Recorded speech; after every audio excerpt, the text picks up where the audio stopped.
All ಇದು Thursday morning vlog. Monday ನನ್ನ friend ಮದುವೆ ಇದೆ ಹಾಸನಲ್ಲಿ. ಸೊ ಹಾಗಾಗಿ ಮದುವೆ ಮುಗಿಸ್ಕೊಂಡು ಊರಲ್ಲಿ ಸ್ವಲ್ಪ ದಿನ ಇದ್ಬಿಟ್ಟು ಬರೋಣ ಅಂತ ಅಂದ್ಕೊಂಡಿದ್ದೀನಿ.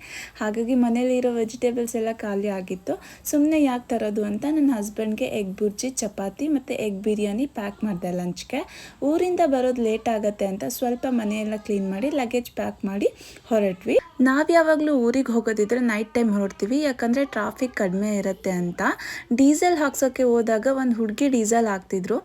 ನಂಗೆ ಈ ಥರ ಹುಡುಗಿರನ್ನ ನೋಡಿದಾಗ ತುಂಬ ಪ್ರೌಡ್ ಆಗುತ್ತೆ. ನಾವು ಹೆಣ್ಮಕ್ಳು ಫ್ಯಾಮಿಲಿ ಅಂತ ಬಂದರೆ ಎಂಥ ವರ್ಕ್ ಆಗಿದ್ರು ಎಸಿಟೇಟ್ ಮಾಡ್ಕೊಳ್ದೆ ಫ್ಯಾಮಿಲಿಗೋಸ್ಕರ ಕಷ್ಟಪಡ್ತೀವಿ. ನಿಮಗೂ ಹೀಗೆ ಅನ್ಸುತ್ತಾ? ಕಮೆಂಟ್ ಮಾಡಿ ತಿಳಿಸಿ.